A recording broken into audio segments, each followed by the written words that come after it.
우리는 오래 사는 것보다 어떻게 하면 더 잘 살 수 있을지 고민해야 한다. 불교 경전에는 욕심과 집착에 대해 이렇게 말한다. 인생은 정말 짧다. 대부분의 사람들은 100살도 살지 못하고 설령 오래 산다 해도 결국 늙어 죽게 된다. 사람들은 자신이 소유한 것에 집착하며 슬퍼하지만 사실 영원히 가질 수 있는 것은 없다. 이런 이별을 자연스럽게 받아들이고 세속적인 욕심을 버려야 한다. 죽음이 오면 우리는 자신이 소유했던 모든 것을 버리게 된다. 이 사실을 아는 사람은 소유에 집착하지 않는다. 꿈속에서 만난 사람이 깨어나면 사라지듯이 사랑하는 사람도 시간이 지나면 사라지게 된다. 사람들은 살아있을 때는 이름으로 불리지만 죽고 나면 그 이름만 남게 된다. 탐욕과 집착에 빠진 사람은 슬픔과 후회를 떨쳐내지 못한다. 그러나 지혜로운 사람은 소유를 내려놓고 안전한 길을 찾아 세속을 떠난다. 수행자는 혼자 머물며 조용한 곳에서 행복을 찾는다. 어디서든 자신을 드러내지 않고 독립적이며 특별히 좋아하거나 싫어하지 않는다. 지혜로운 사람은 슬픔과 이기심이 연꽃잎 위에 물방울처럼 달라붙지 않는다. 연잎 위의 물방울처럼 지혜로운 사람은 보고 듣고 느낀 것에 집착하지 않는다. 깨끗한 마음을 가진 사람은 보고 듣고 느낀 것에 휘둘리지 않는다. 삶에 대한 이러한 인식이 바탕이 될 때 우리는 자연스럽게 행복해지고 더 여유로운 행복의 가치를 찾을 수 있다. 건강하게 잘 살기 위해서 우리가 경계해야 할 덕목은 무엇이든 지나친 욕심을 부리지 않는 것이다. 과유불급. 무엇이든 정도를 지나치면 미치지 못한 것과 같다는 뜻이다. 과욕필망. 욕심이 지나치면 결국 스스로 화를 부른다는 말이다.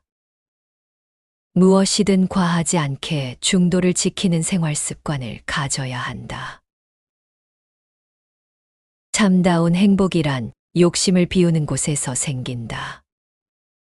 욕심이란 행복을 앗아가고 괴로움만을 가져오니 참으로 행복하고자 한다면 욕심을 비워야 한다. 욕심을 조금만 줄여도 인생에서 맞이하게 될 예기치 않은 화도 절반으로 줄어들 것이다. 무엇이든 지나치면 결국 화를 부르니 필요한 것을 가지고 있음에 만족하며 살아가는 것이 좋다. 불필요한 것은 불필요한 것이다. 주위의 과욕으로 돈과 명예, 가족 인간관계까지 잃는 경우를 종종 본다. 지나고 보면 이런 욕심이 아무것도 아니었음을 깨닫고 후회만 남는다. 사람의 욕심은 적절하면 약이 되지만 지나치면 독이 되는 법이다.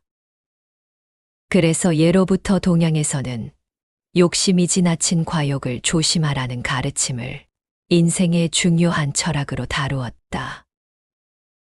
명심보감 성심편에서는 사람의 욕망과 교만을 경계하며 복과 권세를 적당히 누리고 늘 겸손해야 한다는 가르침을 전하는 문장이 있다. 복이 있다고 모두 누리지 말라. 복이 다하면 빈궁해지고 권세가 있다고 모두 부리지 말라. 권세가 다하면 원수와 만나게 된다. 복이 있거든 늘 아끼고 권세가 있거든 늘 겸손하라. 사람이 지닌 교만과 사치는 시작은 있으나 끝이 없다. 마음이 풍요로운 사람은 자신의 한계를 알며 적당한 생활을 즐긴다. 만족하고 감사하며 매일매일을 기쁘게 살아간다. 편안한 마음가짐으로 건강하게 아름답게 나이 들어간다.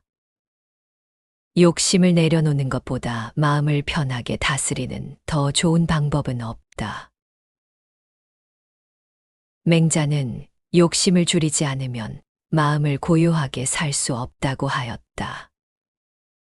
즉, 욕심이 많으면 마음이 혼란스럽고 불안해지기 때문에 욕심을 줄이는 것이 마음을 다스리는 방법이라고 강조한 것이다.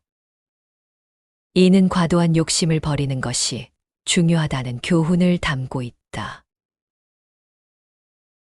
욕심을 없애야 마음이 안정되고 평화로워진다. 욕심이 지나치면 자신의 마음을 다스리기 어렵다. 주위에 보면 과도한 욕심으로 인해 스스로 마음의 고통을 이고지고 사는 이들이 많다. 나보다 많이 가진 사람을 시기하고 질투하는 마음이 크다 보니 내가 가질 수 없는 것까지 맹목적으로 줬다가 좌절하며 매일 고통스러운 나날을 살아간다. 인생에서 만족을 느낄 새가 없는 것이다. 항상 좋은 자리가 탐이 나고 항상 많은 재물을 갖고 싶고 항상 많은 사람의 관심을 받고 싶어 한다. 욕심이 끝이 없다. 끝이 없는 욕심은 채워도 허기진다. 항상 허기가 지니 만족감을 못 느낀다. 만족감을 못 느끼니 인생이 행복하지 않다고 여긴다. 욕심을 줄여야 마음이 고요해진다는 맹자의 말은 단순하지만 매우 중요한 인생의 진리이다. 무슨 일이든 지나치면 탈이 난다. 적당한 선에서 멈추지 않으니 사단이 난다. 끊임없이 일어나는 욕심을 통제하지 못하면 결국 그 욕심이 우리를 통제하게 된다. 욕심을 다스려야 화를 멀리할 수 있고 속박으로부터 자유로워질 수 있다. 마음을 비우고 과욕을 줄여야 한다. 또한 이치에 맞지 않는 바램도 욕심이다. 우리가 흔히 욕심이라고 생각하는 것은 너무 크고 불가능해 보이는 것을 바라는 것뿐만이 아니다. 상반되는 두 가지를 모두 가지려고 하는 마음도 욕심이다. 무언가를 원하는 게 있으면서도 그에 필요한 노력을 하지 않는 것이 그런 어리석은 욕심이다. 원하는 것을 얻기 위해서는 마땅히 그에 상응하는 노력이 필요하다. 복을 받고 싶다면 복을 짓는 행동을 해야 하고 벌을 안 받으려면 죄 짓는 행동을 하지 않아야 한다. 우리 주위를 둘러보면 노력은 하지 않고 뭔가 대가만 바라는 사람들이 많다. 이치에 맞지 않게 사는 것이다. 그런 어리석은 마음가짐이 결국 괴로움을 일으킨다. 우리가 괴로움을 느끼는 이유는 바로 이 이치에 맞지 않는 바램을 갖기 때문이다. 원하는 것을 이루기 위한 합당한 노력은 하지 않으면서 좋은 결과만을 바라는 것은 결국 자신에게 불행을 초래할 뿐이다. 오늘 낭독할 책은 법정 스님의 말씀 모음집인 진짜 나를 찾아라이다. 법정 스님께서 1970년대 후반부터 2000년대 초반까지 다양한 장소에서 다양한 사람들과 소통하셨던 강의 내용을 담고 있다. 오늘 이 영상의 주제와 관련된 내용을 간추려 보았다. 홀가분하게 살기 위해 불필요한 것들을 버릴 줄 알고 단순하게 살아가는 삶이 행복하다는 진리를 배우게 될 것이다. 버릴 줄 알아야 새로 시작할 수 있다. 과장과 남용은 본래의 아름다움을 스스로 소멸시키는 것이다. 중요한 것은 조화로움이다. 영혼을 맑게 혹은 아름답게 가꾸는 것, 이것이 본질이다. 천수경의 도량청정무하에 삼조천룡강차지라는 구절이 있다. 도량이 깨끗해져서 티끌과 더러움이 없을 때 불법승삼보와 천룡팔부가 이 땅에 내려온다. 라는 뜻이다.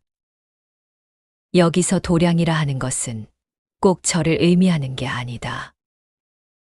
우리가 몸담고 사는 곳이 다 도량이다.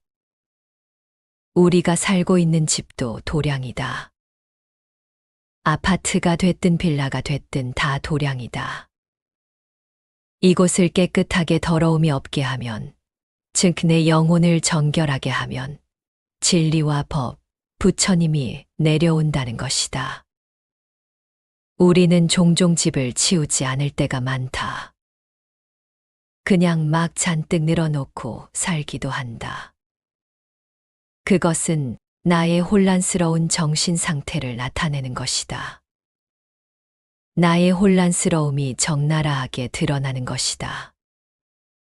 그러지 말아야 한다. 그때그때 정리정돈을 해야 한다. 부모가 그렇게 하면 자녀들도 따라서 배운다. 나는 가진 게 없으니 그다지 정리할 게 없지만 그래도 길을 나서기 전에 꼭 휴지통을 비운다. 이틀이 됐든 사흘이 됐든 기거하는 곳에서 나올 때는 꼭 휴지통을 비운다. 아궁이에 넣고 태워버린다. 거기에 무슨 크고 거창한 비밀이 있어서 그런 것이 아니다. 대부분 종이 쪼가리이다. 끄적거리다만 글 같은 것이다. 간혹 쓰다만 편지 같은 것도 있다. 보통 사람들 같으면 두었다가 나중에 다시 이어 쓰겠지만 나는 일단 태운다. 불에 태워버린다. 왜냐하면 내가 집을 나섰다가 다시 돌아가지 못했을 때 남은 물건들이 내 추한 꼴을 드러낼까 싶어서이다. 내 추한 꼴을 보이기 싫으니까. 그래서 그때그때 정리를 해버린다. 그것이 생활 습관이 돼서 일이 있어 나가다가도 다시 들어가 한 번 더 정리를 한다. 물건이 아니라 마음을 정리하는 것이다. 계절이 깊어가고 있다. 조금 있으면 나무들이 잎을 다 떨어뜨린다. 계절의 변화를 보면서 벌써 가을이다. 세월이 더덥구나. 올해도 2달밖에 안 남았네. 이렇게 한탄하지 말아야 한다. 계절이 우리에게 주는 의미가 무엇인지 생각해 보아야 한다. 나무에서 이탈에 떨어진 낙엽, 계절이 빚어낸 열매, 이런 자연의 변화가 하루하루 살아가는 인생에서 어떤 의미인가 천착해 보아야 한다. 다르게 생각할 수 있어야 한다. 비본질적인 것, 불필요한 것은 다 버려야 한다. 털어버려야 한다.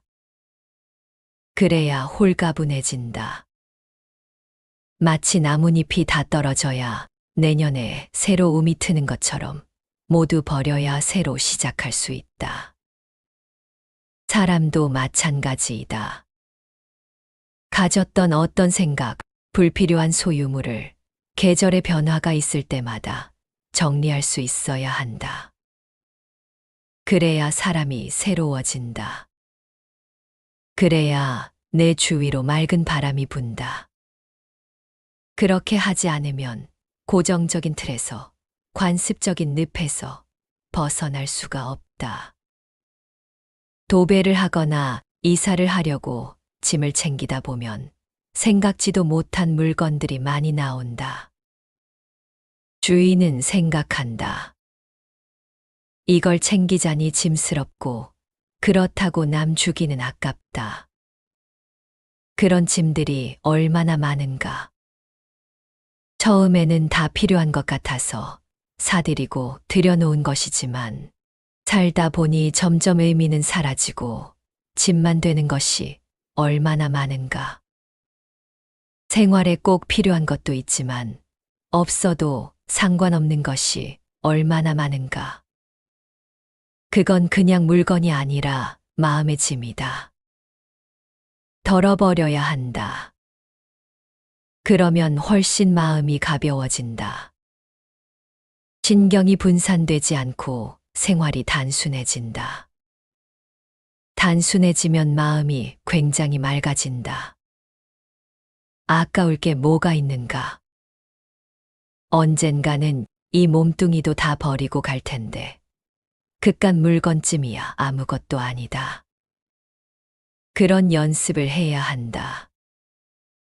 아무 연습도 하지 않고 있다가 이 세상을 떠날 때가 되면 어떻게 하는가? 그러면 숨이 넘어가는데도 눈을 못 감는다. 죽음은 고통이 아니어야 하는데 그렇게 되면 고통만 남는다. 준비를 해야 한다. 떠나는 연습을 해야 한다. 그러기 위해서는 버릴 줄 알아야 한다. 사람이 산다는 건 무엇인가? 순간순간 새롭게 피어나는 것이다. 꽃처럼 순간순간 새롭게 피어날 수 있어야 사람이다. 그래야 살아있는 사람이다. 맨날 똑같은 거 되풀이하는 사람, 어떤 틀에 박혀서 벗어날 줄 모르는 사람, 그건 죽은 사람이라고 할 수 있다. 낡은 것으로부터, 묵은 것으로부터, 비본질적인 것으로부터 벗어나야 한다. 거듭거듭 털고 일어설 수 있어야 한다. 그래야 자기가 지니고 있는 가능성을 새롭게 개발할 수가 있는 것이다. 그런 노력, 새롭게 피어나려는 노력을 하지 않으면 어떤 결과가 오는가? 늙음과 질병과 죽음이 온다. 창조적인 노력이 없을 때 늙음과 질병과 죽음이 오는 것이다. 흔히 그런 얘기들을 하지 않는가? 가난하고 어려워서 아등바등 또순이처럼 살 때는 아무렇지 않다. 아픈 게 뭔가? 감기가 뭔가? 그런 거 없지 않은가? 그런데 살만해지면, 몸이 편안해지면 그때부터 아프다. 쑤시고 결린다. 그래서 순간순간 깨어나라고 하는 것이다. 사람은 날마다 새롭게 피어날 수 있어야 한다. 꽃도 그렇게 피어나서 새로운 향기를 내뿜으며 자신의 존재를 드러내는데 사람이 제자리 걸음만 해서 되겠는가? 창조적인 노력을 해야 한다. 단순하게 살아라. 단순하게 살아야 한다. 요즘처럼 복잡하고 시끄러운 세상에서는 단순성을 삶의 바탕으로 삼아야 한다. 지금 세상이 얼마나 복잡한가? 복잡하기 때문에 내 자신만이라도 단순하게 살려고 노력을 해야 한다. 그렇다면 단순함이란 무엇인가? 단순함이라는 것은 단조로움과는 다른 것이다. 단조로움은 변화도 없고 새로운 것도 없는 상태이다. 하지만 단순함은 명료한 것이다. 복잡하지 않은 것이다. 불필요한 것들은 다 드러내버리고 꼭 있어야 할 것만으로 이루어진 어떤 결정체 같은 것. 복잡한 것을 다 소화하고 나서 어떤 궁극에 다다른 그런 상태, 보석 같은 것, 그것이 단순함이다. 그림으로 치면 수묵화의 경지라고 할 수 있다. 물감을 가지고 여러 가지 색으로 칠하면 뭔가 화려해 보인다. 거기에는 또 그 나름의 예술 세계가 있다.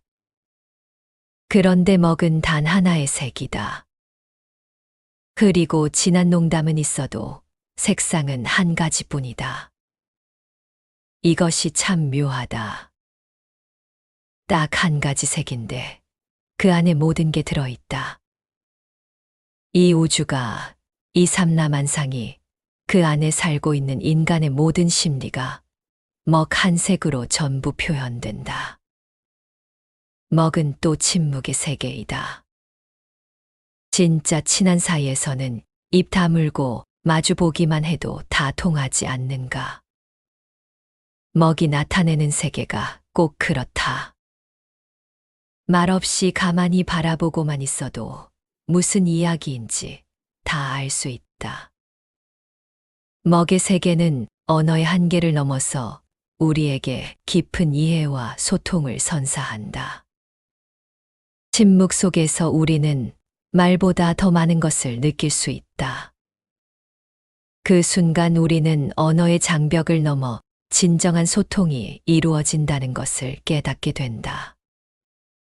먹의 세계는 물리적인 색상을 넘어서 우리의 내면을 더 깊이 탐구하는 것이다. 그리고 그 속에서 우리는 우주의 신비함과 삶의 다양성을 깨닫게 된다. 이것이 우리가 먹의 세계에서 얻을 수 있는 지혜이다. 그리고 그 지혜는 우리가 함께 더 많은 것을 발견하고 경험할 수 있음을 암시한다. 말은 피로를 불러온다. 많은 말 뒤에는 오해가 뒤따른다. 말은 강력한 도구이기도 하지만 그만큼 위험한 무기이기도 하다. 우리의 말은 종종 우리가 의도한 바와는 다르게 해석되곤 한다. 말 한마디가 큰 오해를 일으킬 수 있다. 그때는 침묵이 더 나은 의사소통의 수단일 수 있다. 말을 꺼내기 전에 그 말의 의미와 그 말이 초래할 결과를 고심해야 한다. 말이란 특별한 힘이 있다. 그것은 사람들을 감동시키고 연결시키기도 하지만 때로는 상처를 주기도 한다. 우리는 말을 사용함으로써 책임을 진다. 우리의 표현은 우리 자신과 다른 이들에게 영향을 미친다. 그러므로 우리는 말을 통해 사랑과 이해를 전달하고 불필요한 오해를 피해야 한다. 조용한 마음과 선명한 정신으로 말을 선택하고 우리의 말이 긍정적인 영향을 미치도록 노력해야 한다. 우리는 무엇이든지 가득 채우려고만 하지 비우려고는 하지 않는다. 그런데 텅 비었을 때만 느낄 수 있는 그 단순한 충만이 있지 않은가. 방을 도배하고 나서 아직 가구를 들여놓지 않았을 때 그 방에 앉아 한번 둘러보아야 한다. 한 폭의 수묵화처럼 여백과 공간의 아름다움을 느낄 수 있다. 진짜 기분 좋아지고 홀가분해진다. 그리고 넉넉해진다. 거치적거리는 것 하나 없이 텅 빈 공간에 앉아 있으니 넉넉할 수밖에 없다. 아무것도 없는 공간이 그렇게 평온하다. 중국의 백장회에 선사가 계셨다. 선종의 기틀을 마련한 분으로 하루 짓지 않으면 하루 먹지 말라. 이런 교훈을 남기셨다. 어느 날 한 제자가 선사께 어떤 것이 가장 기특한 일입니까? 이렇게 물으니까 독좌대웅봉이라고 답하셨다. 백장회의 선사가 살던 산 이름이 백장산인데 거기 가장 높은 산봉우리가 대웅봉이었나 보다. 그곳에 가서 홀로 앉아 있는 것이 가장 기특한 일이라는 것이다. 봉우리에 가서 홀로 앉아 있는다. 언뜻 이해가 되지 않는다. 무슨 뜻일까? 중국 어디 명산 높은 봉우리에 올라가 혼자 앉아 있는다고 이것이 기특한 일이 되지는 않을 것이다. 이 말의 참뜻은 자기 자리를 잘 지키라는 것이다. 한 남편으로서, 한 아내로서, 한 인간으로서 자기 자리를 잘 지키는 것이 기특한 일이라는 뜻이다. 잡념에 사로잡히지 않고 여기저기 팔리지 않고 맑은 정신으로 우뚝 앉아 있는 것, 당당하게 앉아 있는 것, 이것이야말로 가장 기특한 일이라는 것이다. 이 말씀을 조금 더 확장하면 홀로 있는 그런 순간을 추구하라는 것이다. 본래 자기와 마주 서라는 것이다. 신 앞에 단독자가 되라는 것이다. 그런데 우리가 이런저런 욕심에 불필요한 물건에 치이다 보니 홀로 있는 시간이 없다. 그러니 수양의 의미로 홀로 있는 시간을 보내라는 것이다. 그 시간 동안 자기 실상을 들여다보라는 것이다. 이 단순한 행위를 통해 느끼라는 것이다. 단순하다는 것은 모자람이 아니라 충만이라는 사실을 명심해야 한다.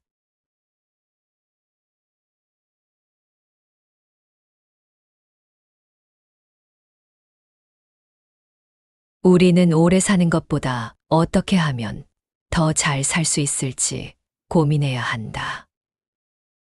불교 경전에는 욕심과 집착에 대해 이렇게 말한다. 인생은 정말 짧다. 대부분의 사람들은 100살도 살지 못하고 설령 오래 산다 해도 결국 늙어 죽게 된다. 사람들은 자신이 소유한 것에 집착하며 슬퍼하지만 사실 영원히 가질 수 있는 것은 없다. 이런 이별을 자연스럽게 받아들이고 세속적인 욕심을 버려야 한다. 죽음이 오면 우리는 자신이 소유했던 모든 것을 버리게 된다. 이 사실을 아는 사람은 소유에 집착하지 않는다. 꿈속에서 만난 사람이 깨어나면 사라지듯이 사랑하는 사람도 시간이 지나면 사라지게 된다. 사람들은 살아있을 때는 이름으로 불리지만 죽고 나면 그 이름만 남게 된다. 탐욕과 집착에 빠진 사람은 슬픔과 후회를 떨쳐내지 못한다. 그러나 지혜로운 사람은 소유를 내려놓고 안전한 길을 찾아 세속을 떠난다.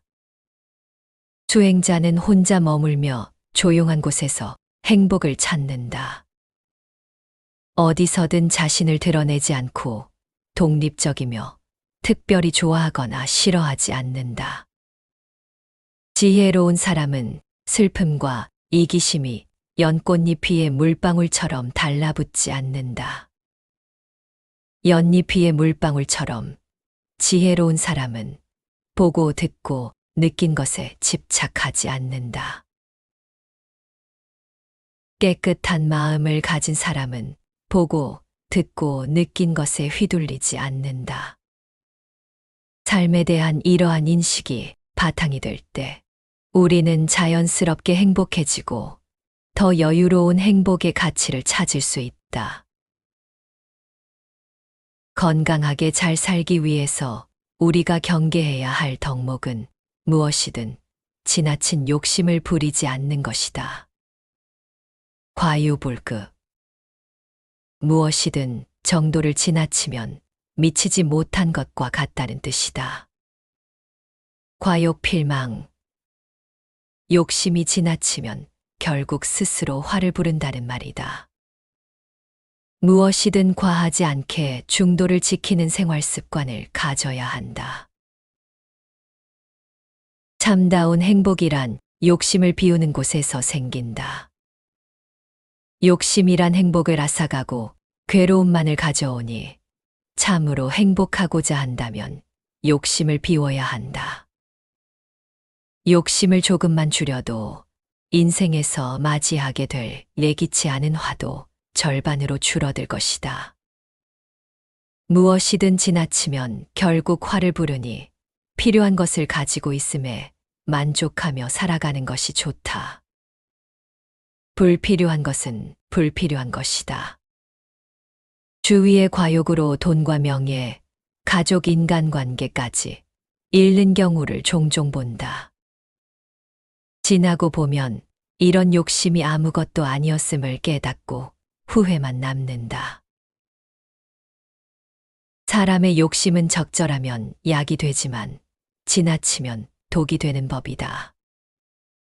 그래서 예로부터 동양에서는 욕심이 지나친 과욕을 조심하라는 가르침을 인생의 중요한 철학으로 다루었다. 명심보감 성심편에서는 사람의 욕망과 교만을 경계하며 복과 권세를 적당히 누리고 늘 겸손해야 한다는 가르침을 전하는 문장이 있다. 복이 있다고 모두 누리지 말라. 복이 다하면 빈궁해지고 권세가 있다고 모두 부리지 말라. 권세가 다하면 원수와 만나게 된다. 복이 있거든 늘 아끼고 권세가 있거든 늘 겸손하라. 사람이 지닌 교만과 사치는 시작은 있으나 끝이 없다. 마음이 풍요로운 사람은 자신의 한계를 알며 적당한 생활을 즐긴다.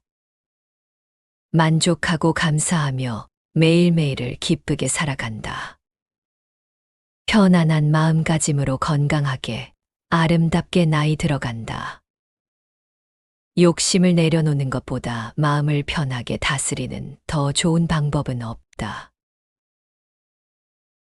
맹자는 욕심을 줄이지 않으면 마음을 고요하게 살 수 없다고 하였다. 즉, 욕심이 많으면 마음이 혼란스럽고 불안해지기 때문에 욕심을 줄이는 것이 마음을 다스리는 방법이라고 강조한 것이다. 이는 과도한 욕심을 버리는 것이 중요하다는 교훈을 담고 있다. 욕심을 없애야 마음이 안정되고 평화로워진다. 욕심이 지나치면 자신의 마음을 다스리기 어렵다. 주위에 보면 과도한 욕심으로 인해 스스로 마음의 고통을 이고지고 사는 이들이 많다. 나보다 많이 가진 사람을 시기하고 질투하는 마음이 크다 보니 내가 가질 수 없는 것까지 맹목적으로 줬다가 좌절하며 매일 고통스러운 나날을 살아간다. 인생에서 만족을 느낄 새가 없는 것이다. 항상 좋은 자리가 탐이 나고 항상 많은 재물을 갖고 싶고 항상 많은 사람의 관심을 받고 싶어 한다. 욕심이 끝이 없다. 끝이 없는 욕심은 채워도 허기진다. 항상 허기가 지니 만족감을 못 느낀다. 만족감을 못 느끼니 인생이 행복하지 않다고 여긴다. 욕심을 줄여야 마음이 고요해진다는 맹자의 말은 단순하지만 매우 중요한 인생의 진리이다. 무슨 일이든 지나치면 탈이 난다. 적당한 선에서 멈추지 않으니 사단이 난다. 끊임없이 일어나는 욕심을 통제하지 못하면 결국 그 욕심이 우리를 통제하게 된다. 욕심을 다스려야 화를 멀리할 수 있고 속박으로부터 자유로워질 수 있다. 마음을 비우고 과욕을 줄여야 한다. 또한 이치에 맞지 않는 바램도 욕심이다. 우리가 흔히 욕심이라고 생각하는 것은 너무 크고 불가능해 보이는 것을 바라는 것뿐만이 아니다. 상반되는 두 가지를 모두 가지려고 하는 마음도 욕심이다. 무언가를 원하는 게 있으면서도 그에 필요한 노력을 하지 않는 것이 그런 어리석은 욕심이다. 원하는 것을 얻기 위해서는 마땅히 그에 상응하는 노력이 필요하다. 복을 받고 싶다면 복을 짓는 행동을 해야 하고 벌을 안 받으려면 죄 짓는 행동을 하지 않아야 한다. 우리 주위를 둘러보면 노력은 하지 않고 뭔가 대가만 바라는 사람들이 많다. 이치에 맞지 않게 사는 것이다. 그런 어리석은 마음가짐이 결국 괴로움을 일으킨다. 우리가 괴로움을 느끼는 이유는 바로 이 이치에 맞지 않는 바램을 갖기 때문이다. 원하는 것을 이루기 위한 합당한 노력은 하지 않으면서 좋은 결과만을 바라는 것은 결국 자신에게 불행을 초래할 뿐이다. 오늘 낭독할 책은 법정 스님의 말씀 모음집인 진짜 나를 찾아라이다. 법정 스님께서 1970년대 후반부터 2000년대 초반까지 다양한 장소에서 다양한 사람들과 소통하셨던 강의 내용을 담고 있다. 오늘 이 영상의 주제와 관련된 내용을 간추려 보았다. 홀가분하게 살기 위해 불필요한 것들을 버릴 줄 알고 단순하게 살아가는 삶이 행복하다는 진리를 배우게 될 것이다. 버릴 줄 알아야 새로 시작할 수 있다. 과장과 남용은 본래의 아름다움을 스스로 소멸시키는 것이다. 중요한 것은 조화로움이다. 영혼을 맑게 혹은 아름답게 가꾸는 것, 이것이 본질이다. 천수경의 도량청정무하에 삼조천룡강차지라는 구절이 있다. 도량이 깨끗해져서 티끌과 더러움이 없을 때 불법승삼보와 천룡팔부가 이 땅에 내려온다. 라는 뜻이다. 여기서 도량이라 하는 것은 꼭 저를 의미하는 게 아니다. 우리가 몸담고 사는 곳이 다 도량이다. 우리가 살고 있는 집도 도량이다.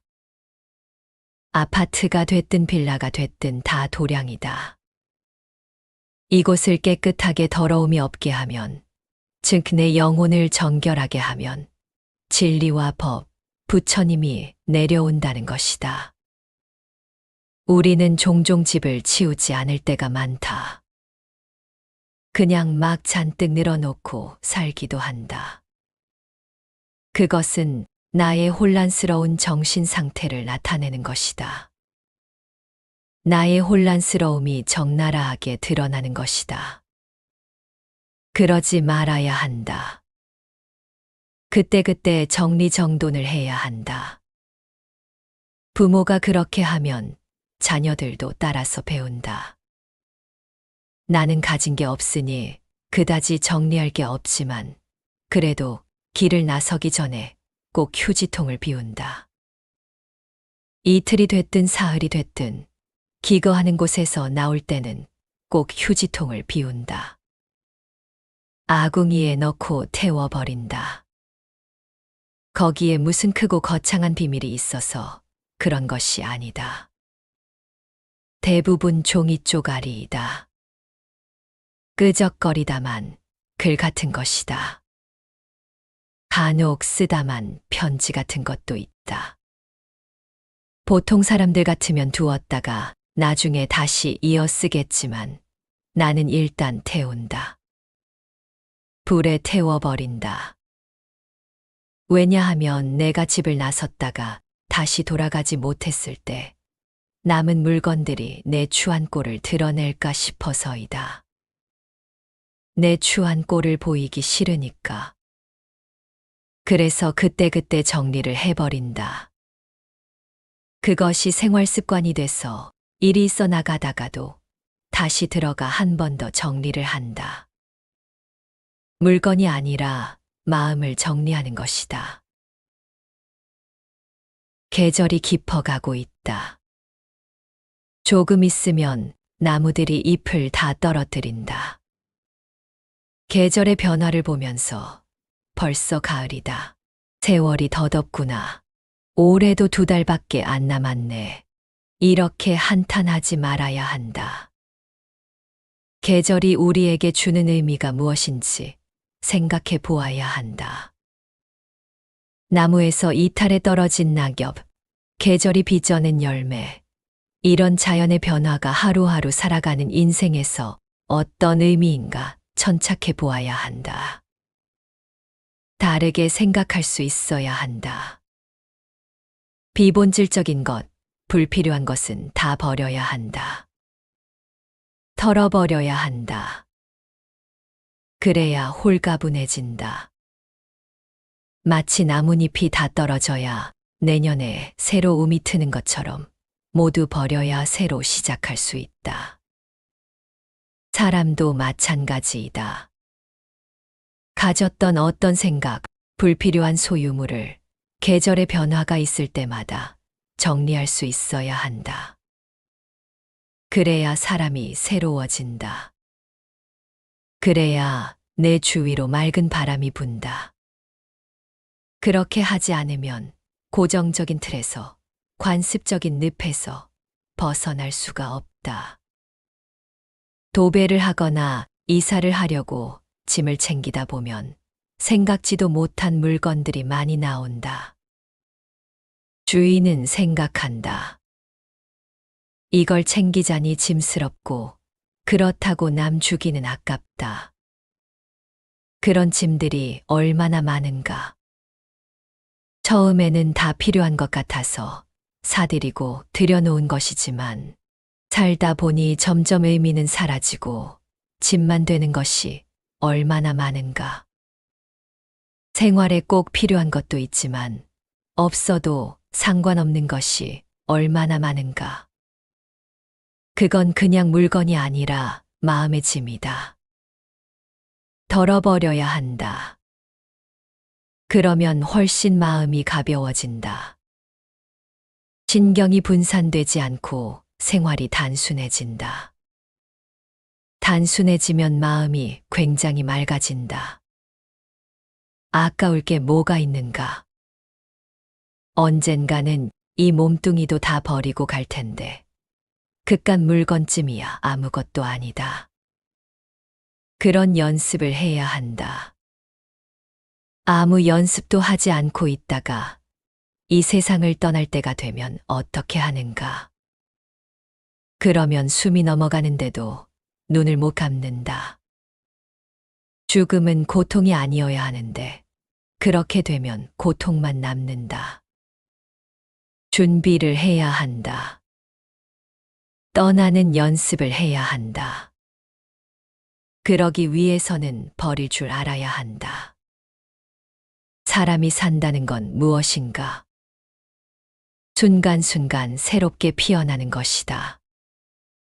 꽃처럼 순간순간 새롭게 피어날 수 있어야 사람이다. 그래야 살아있는 사람이다. 맨날 똑같은 거 되풀이하는 사람, 어떤 틀에 박혀서 벗어날 줄 모르는 사람, 그건 죽은 사람이라고 할 수 있다. 낡은 것으로부터, 묵은 것으로부터, 비본질적인 것으로부터 벗어나야 한다. 거듭거듭 털고 일어설 수 있어야 한다. 그래야 자기가 지니고 있는 가능성을 새롭게 개발할 수가 있는 것이다. 그런 노력, 새롭게 피어나려는 노력을 하지 않으면 어떤 결과가 오는가? 늙음과 질병과 죽음이 온다.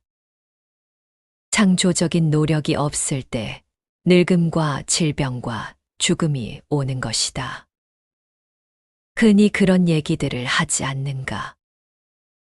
가난하고 어려워서 아등바등 또순이처럼 살 때는 아무렇지 않다. 아픈 게 뭔가? 감기가 뭔가? 그런 거 없지 않은가? 그런데 살만해지면, 몸이 편안해지면 그때부터 아프다. 쑤시고 결린다. 그래서 순간순간 깨어나라고 하는 것이다. 사람은 날마다 새롭게 피어날 수 있어야 한다. 꽃도 그렇게 피어나서 새로운 향기를 내뿜으며 자신의 존재를 드러내는데 사람이 제자리 걸음만 해서 되겠는가? 창조적인 노력을 해야 한다. 단순하게 살아라. 단순하게 살아야 한다. 요즘처럼 복잡하고 시끄러운 세상에서는 단순성을 삶의 바탕으로 삼아야 한다. 지금 세상이 얼마나 복잡한가. 복잡하기 때문에 내 자신만이라도 단순하게 살려고 노력을 해야 한다. 그렇다면 단순함이란 무엇인가? 단순함이라는 것은 단조로움과는 다른 것이다. 단조로움은 변화도 없고 새로운 것도 없는 상태이다. 하지만 단순함은 명료한 것이다. 복잡하지 않은 것이다. 불필요한 것들은 다 드러내버리고 꼭 있어야 할 것만으로 이루어진 어떤 결정체 같은 것. 복잡한 것을 다 소화하고 나서 어떤 궁극에 다다른 그런 상태, 보석 같은 것, 그것이 단순함이다. 그림으로 치면 수묵화의 경지라고 할 수 있다. 물감을 가지고 여러 가지 색으로 칠하면 뭔가 화려해 보인다. 거기에는 또 그 나름의 예술 세계가 있다. 그런데 먹은 단 하나의 색이다. 그리고 진한 농담은 있어도 색상은 한 가지뿐이다. 이것이 참 묘하다. 딱 한 가지 색인데 그 안에 모든 게 들어있다. 이 우주가, 이 삼라만상이, 그 안에 살고 있는 인간의 모든 심리가 먹 한 색으로 전부 표현된다. 먹은 또 침묵의 세계이다.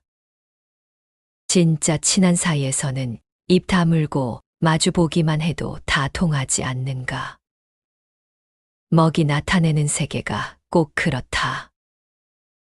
말없이 가만히 바라보고만 있어도 무슨 이야기인지 다 알 수 있다. 먹의 세계는 언어의 한계를 넘어서 우리에게 깊은 이해와 소통을 선사한다. 침묵 속에서 우리는 말보다 더 많은 것을 느낄 수 있다. 그 순간 우리는 언어의 장벽을 넘어 진정한 소통이 이루어진다는 것을 깨닫게 된다. 먹의 세계는 물리적인 색상을 넘어서 우리의 내면을 더 깊이 탐구하는 것이다. 그리고 그 속에서 우리는 우주의 신비함과 삶의 다양성을 깨닫게 된다. 이것이 우리가 먹의 세계에서 얻을 수 있는 지혜이다. 그리고 그 지혜는 우리가 함께 더 많은 것을 발견하고 경험할 수 있음을 암시한다. 말은 피로를 불러온다. 많은 말 뒤에는 오해가 뒤따른다. 말은 강력한 도구이기도 하지만 그만큼 위험한 무기이기도 하다. 우리의 말은 종종 우리가 의도한 바와는 다르게 해석되곤 한다. 말 한마디가 큰 오해를 일으킬 수 있다. 그때는 침묵이 더 나은 의사소통의 수단일 수 있다. 말을 꺼내기 전에 그 말의 의미와 그 말이 초래할 결과를 고심해야 한다. 말이란 특별한 힘이 있다. 그것은 사람들을 감동시키고 연결시키기도 하지만 때로는 상처를 주기도 한다. 우리는 말을 사용함으로써 책임을 진다. 우리의 표현은 우리 자신과 다른 이들에게 영향을 미친다. 그러므로 우리는 말을 통해 사랑과 이해를 전달하고 불필요한 오해를 피해야 한다. 조용한 마음과 선명한 정신으로 말을 선택하고 우리의 말이 긍정적인 영향을 미치도록 노력해야 한다. 우리는 무엇이든지 가득 채우려고만 하지 비우려고는 하지 않는다. 그런데 텅 비었을 때만 느낄 수 있는 그 단순한 충만이 있지 않은가. 방을 도배하고 나서 아직 가구를 들여놓지 않았을 때 그 방에 앉아 한번 둘러보아야 한다. 한 폭의 수묵화처럼 여백과 공간의 아름다움을 느낄 수 있다. 진짜 기분 좋아지고 홀가분해진다. 그리고 넉넉해진다. 거치적거리는 것 하나 없이 텅 빈 공간에 앉아 있으니 넉넉할 수밖에 없다. 아무것도 없는 공간이 그렇게 평온하다. 중국의 백장회에 선사가 계셨다. 선종의 기틀을 마련한 분으로 하루 짓지 않으면 하루 먹지 말라. 이런 교훈을 남기셨다. 어느 날 한 제자가 선사께 어떤 것이 가장 기특한 일입니까? 이렇게 물으니까 독좌대웅봉이라고 답하셨다. 백장회의 선사가 살던 산 이름이 백장산인데 거기 가장 높은 산봉우리가 대웅봉이었나 보다. 그곳에 가서 홀로 앉아 있는 것이 가장 기특한 일이라는 것이다. 봉우리에 가서 홀로 앉아 있는다. 언뜻 이해가 되지 않는다. 무슨 뜻일까? 중국 어디 명산 높은 봉우리에 올라가 혼자 앉아 있는다고 이것이 기특한 일이 되지는 않을 것이다. 이 말의 참뜻은 자기 자리를 잘 지키라는 것이다. 한 남편으로서, 한 아내로서, 한 인간으로서 자기 자리를 잘 지키는 것이 기특한 일이라는 뜻이다. 잡념에 사로잡히지 않고 여기저기 팔리지 않고 맑은 정신으로 우뚝 앉아 있는 것, 당당하게 앉아 있는 것, 이것이야말로 가장 기특한 일이라는 것이다. 이 말씀을 조금 더 확장하면 홀로 있는 그런 순간을 추구하라는 것이다. 본래 자기와 마주 서라는 것이다. 신 앞에 단독자가 되라는 것이다. 그런데 우리가 이런저런 욕심에 불필요한 물건에 치이다 보니 홀로 있는 시간이 없다. 그러니 수양의 의미로 홀로 있는 시간을 보내라는 것이다. 그 시간 동안 자기 실상을 들여다보라는 것이다. 이 단순한 행위를 통해 느끼라는 것이다. 단순하다는 것은 모자람이 아니라 충만이라는 사실을 명심해야 한다.